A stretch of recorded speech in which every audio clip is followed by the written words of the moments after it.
People of the world and beyond. Today we are going to talk about clairvoyance. Seeing into the future, or what most people historically have called being a seer. So, what is clairvoyance? How do I get it? Why are some people better at it than others?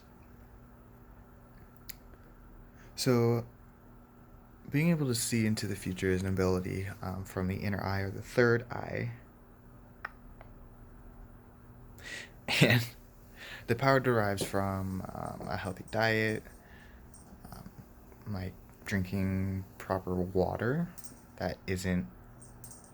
Wait, don't eat that. Don't eat that. Drinking water that isn't polluted with lead or certain metals that can block up your pineal gland. Like I said, anything that makes you feel lighter or have a higher vibrational frequency. So that's typically, from what I've noticed, non-meat diets. Although there are people who are hereditarily gifted and don't need to go on specific diets or exercise. There's certain things that people need based upon their heredity, but some people are just naturally born with the gift. Of course, you can cultivate it yourself. There are several different types of abilities derived from the third eye or the throat chakra, in which people can experience based solely on their heredity. I mean, in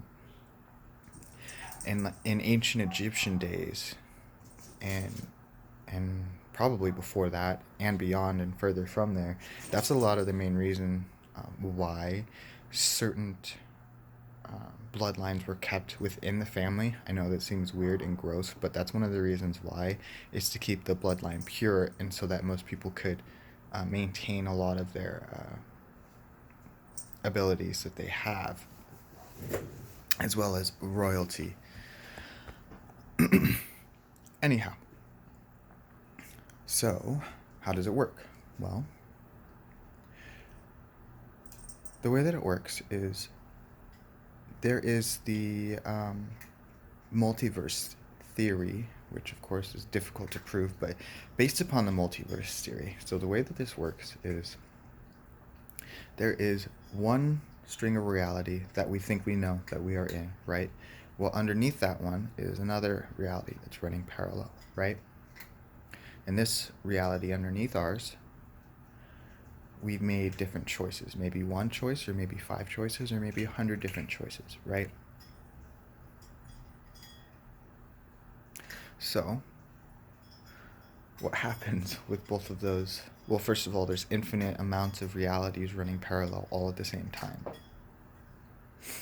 So, the way that the gift works is that you can see into different perspectives and different realities depending upon what you're feeling like, or depending upon the answer you're searching for. For example, like with deja vu, one of the lifelines is running a bit longer than the others, and with deja vu, what happens is that longer line breaks down into one of the other parallel lines, and the reason you feel like you've done something before is because you literally have in a different parallel universe. And you're seeing that you've done it before, but what happens is you made a choice that collapses both of the timelines together into one.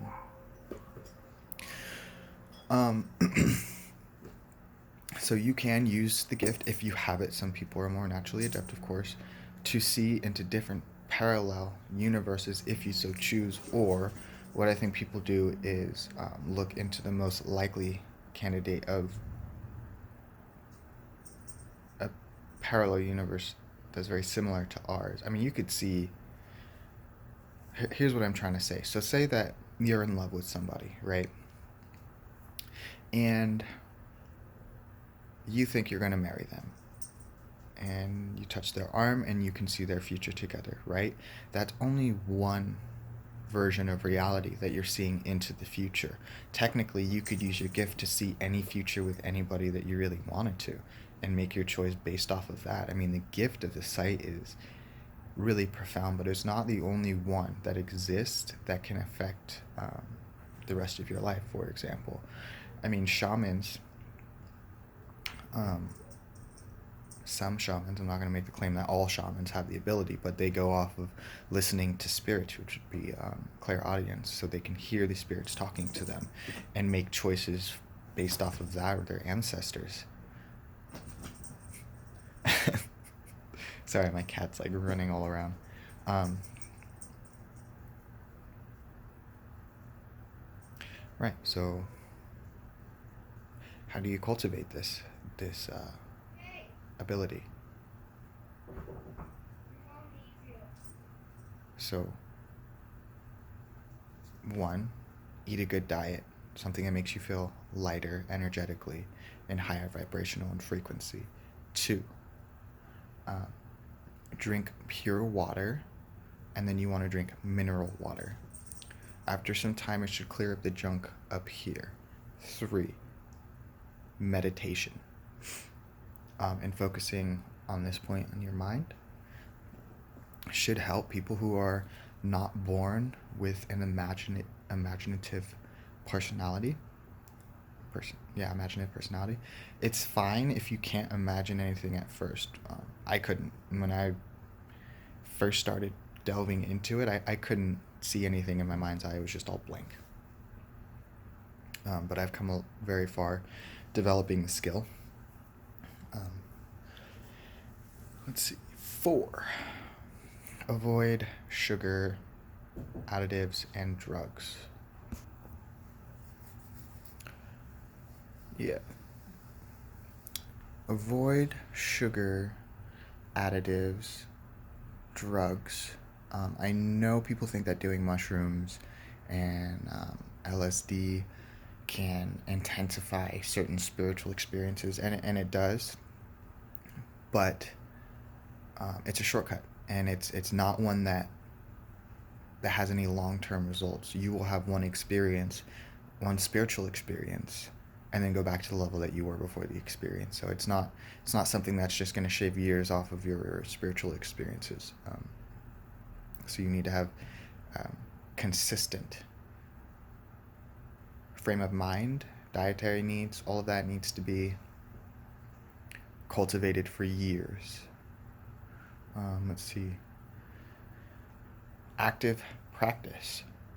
Seeing things in your mind, picturing a beach ball, a volleyball, a cat. Picturing things in your mind can definitely help with that as well. But not as much with meditation. There's certain types of meditation that are more helpful than others. I don't know them off the back of my head, but I'm sure if you looked up some, it would be very helpful, beneficial to try one of them. Staying active, going for runs. It's healthy. It keeps your body in shape. It keeps your mind right. And then you want to avoid stress. I know people can't avoid stress. But the more stress you avoid, the less cortisone is in your body, which is really bad for your body. It destroys your DNA, your nervous system. I mean, stress can add years, or cut years off of your life. So if you avoid all of these things and you do it for a long time, trying to practice just getting the basics down, and you keep doing this for years and years, and you find something that works for you, you should be able to cultivate clairvoyance. I mean, there are people that for years and years are called crazy, schizophrenic for being able to see certain things that other people couldn't, oracles, for one. They were back in the day, though. They were bestowed with a gift of a job. They were trained by maybe a high priestess or someone before them that had the experience to train them how to do it. I mean, anything is possible, but the real important thing to remember is that you'll be in a different dimension of reality, and you have to be careful. Not saying that it's dangerous, but what I am saying is that there are some things that you cannot unsee. And when it comes to these gifts, there's certain things you can't unsee, can't unhear. There